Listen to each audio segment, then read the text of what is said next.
Alrighty, Bill HB 2486 in Arizona. This one hits home a little bit. Obviously, Mesa, Arizona. That's where I'm at. I'm going to read you guys a couple things here on the bill. This is probably one of the most aggressive wholesaling regulations to come out ever. But this was introduced by a Democrat, Oscar De Los Santos. Boo. And, I'll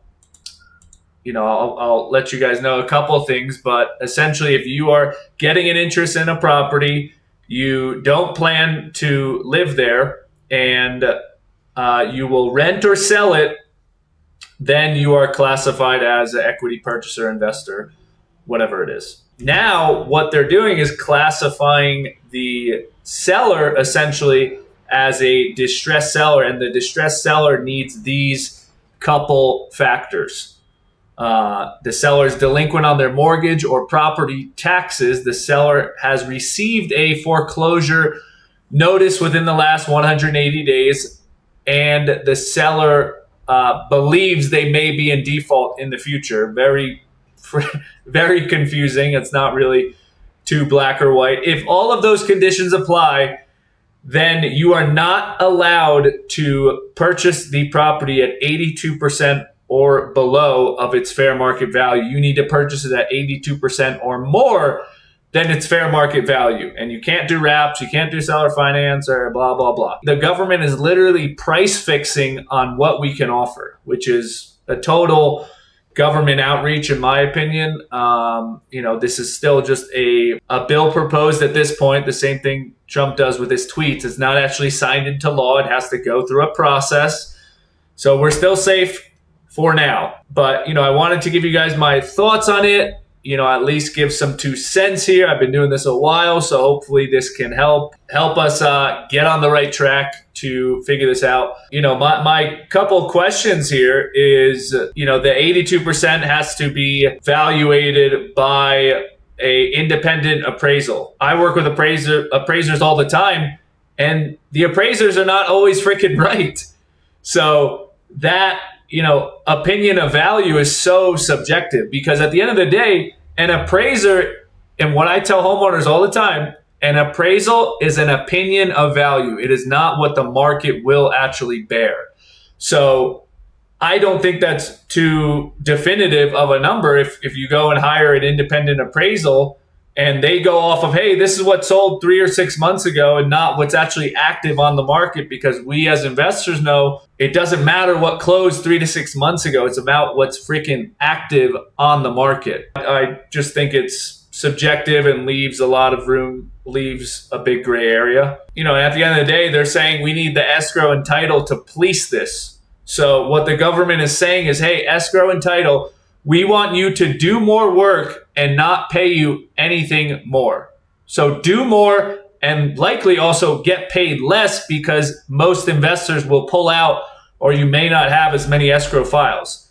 So that to me is just insane as well. So the amount of extra regulation or policing, and the fact you want title and escrow to do it, and we want title and escrow to work more hard than they already do, and we want them to get paid less, essentially. That's the way I look at it, which, I think is crazy. That leaves me to say this. Okay, what are the workarounds? Well, technically, I could target someone that doesn't fit that criteria and work with a seller that's not a distressed seller.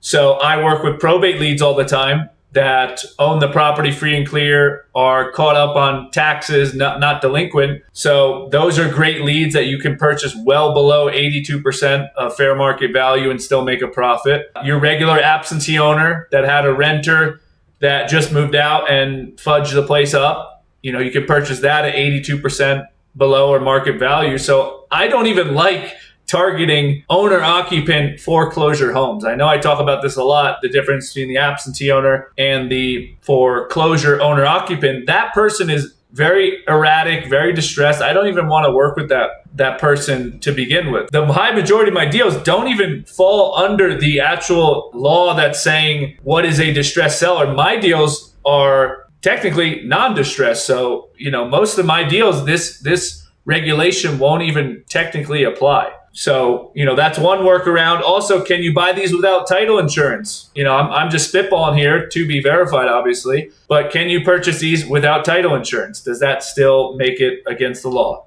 Drop your comments or let me know there as well. Also, can you as the buyer catch up their delinquent taxes or their mortgage? If it's behind $3,000 or $4,000, can I catch that up? Which is risky, obviously, but can I catch it up for $3,000 or $4,000, then open up escrow while we're under escrow? Technically, they're not behind anymore.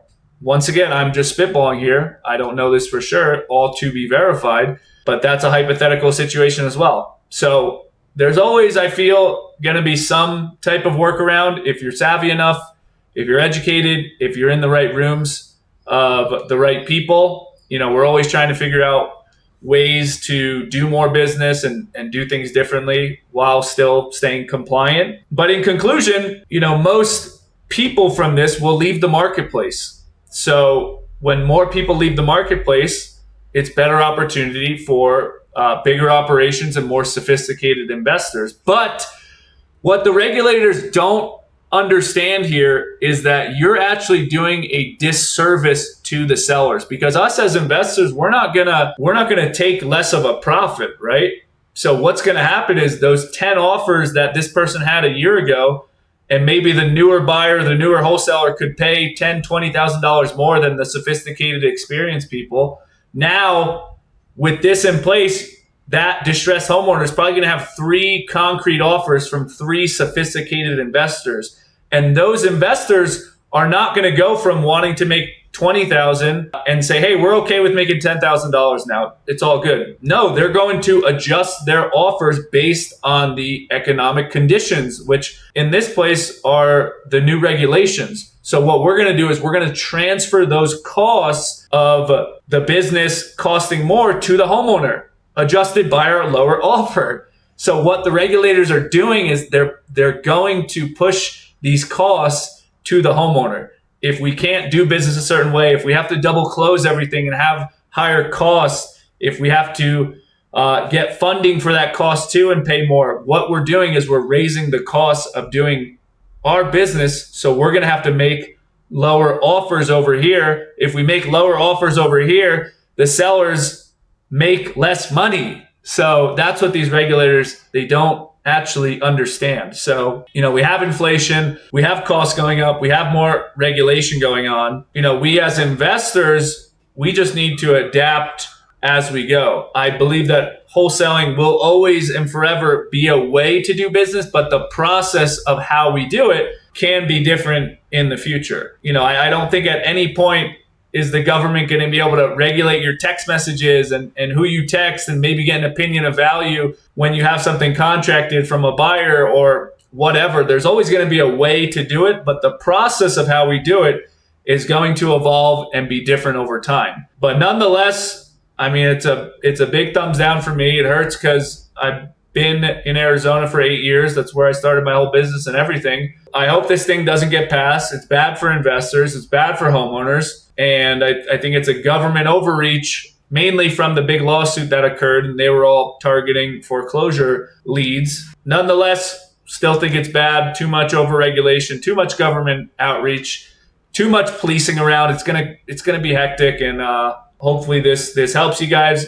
Give some 2 cents on it. What I can do is I can save more money. I can get well capitalized. I can build my private money lender relationship so I can be prepared and have the right tools in my tool belt for when these regulations do come. I can quickly pivot and adjust to the new economic conditions I'm facing and be all good. So that's all I got. Let's get it, and we will be all good, guys.